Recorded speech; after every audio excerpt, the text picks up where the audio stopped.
Right, good morning all, and thanks for joining us here at our offices. What is Generation Y? And I've really just summarized it. You may also hear Generation Y referred to as the millennial generation. And they're really young people who were born in the 80s and 90s. They adapt well to technology, and primarily because they're familiar with it. So even if they haven't been exposed to the technology that you use, which would all be different, and particularly in call center environments, there's a familiarity and an ease of use in the way in which that happens. Generation Ys are not what we call lifers, all right? So they are not in that mold of feeling like when they've settled in an organization they can remain there for 40 years. Particularly this generation aren't used to the structure and formality of a workplace, and often fall out very quickly of the employment cycle because they cannot adapt behaviorally to that world.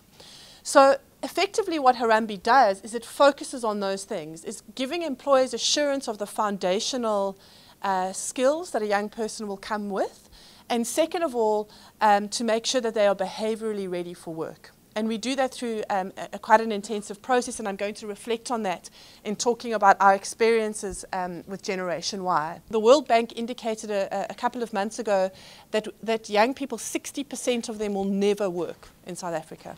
It's a very high number.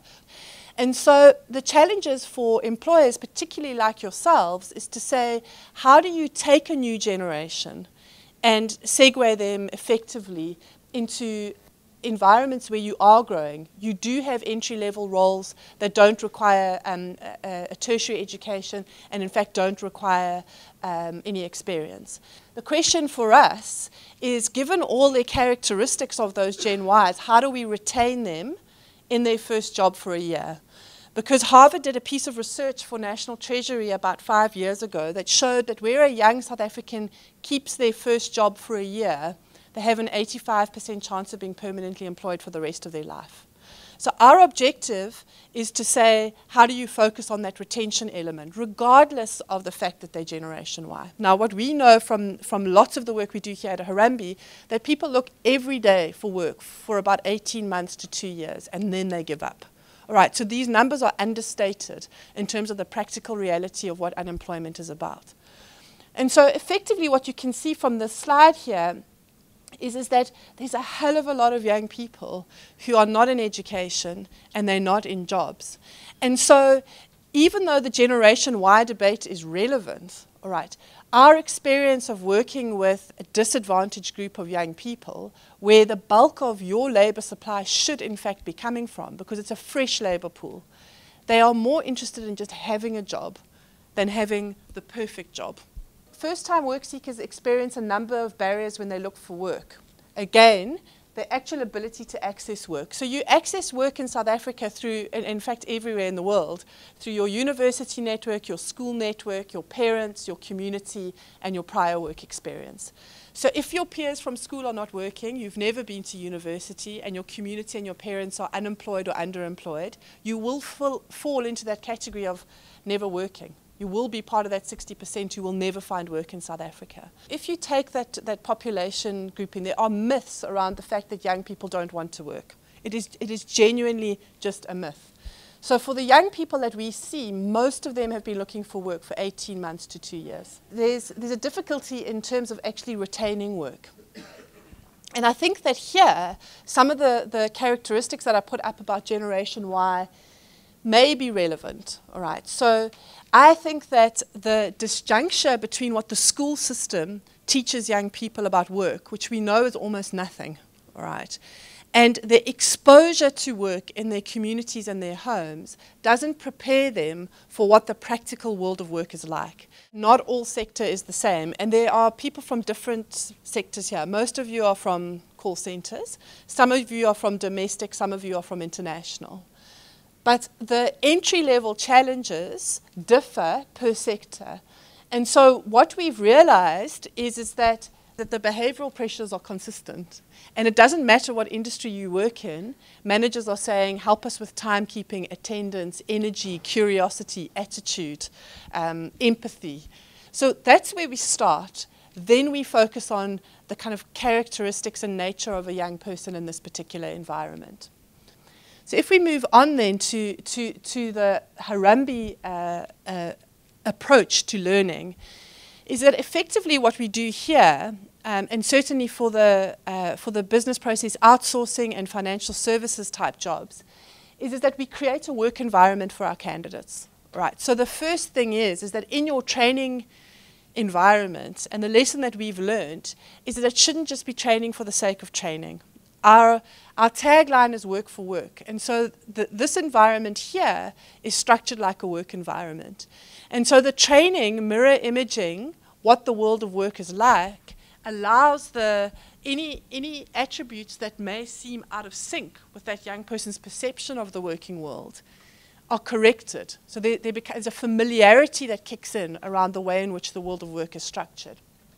And so we do that through what we call business communication. And it's actually very structured. It's basic maths and basic English, but it's applied into the world of work.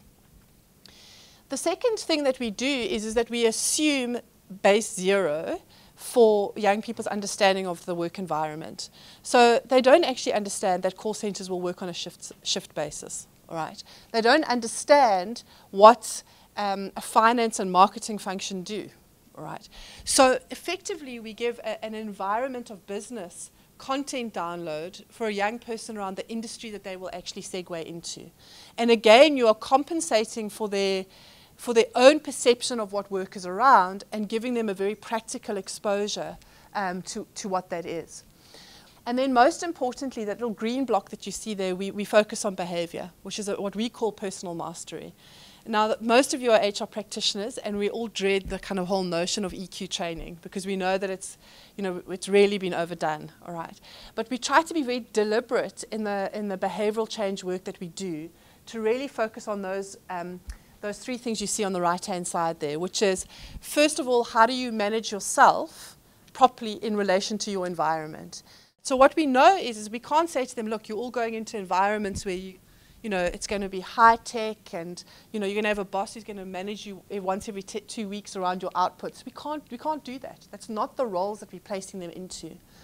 But what we do give them is feedback and positive affirmation. So there's a very developmental coaching element to the way in which we run our program, and that's either individually or team-based.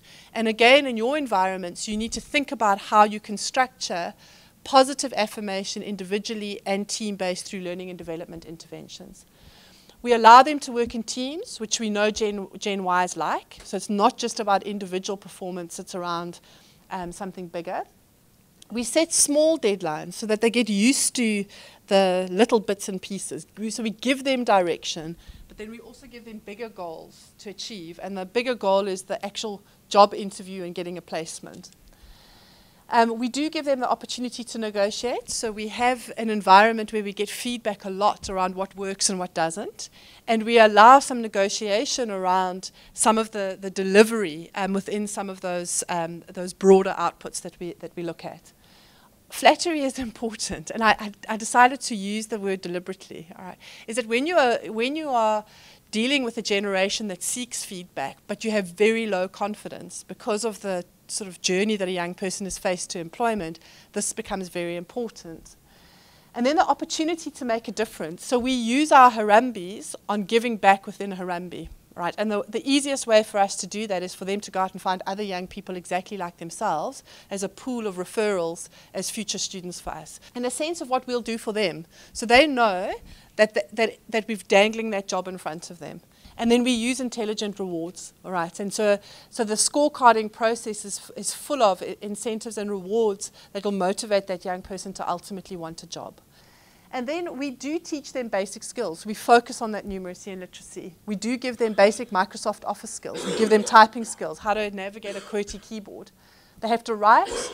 They have to learn how to work face-to-face. All right, so it's not just about being behind the phone. They also need to learn how to engage directly.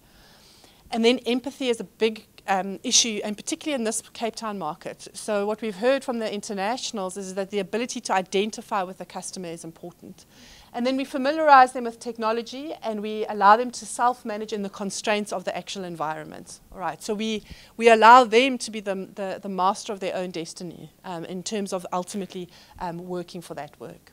And my personal view is that we shouldn't just accept it as a blanket everybody's Generation Y, and that's how we should deal with them.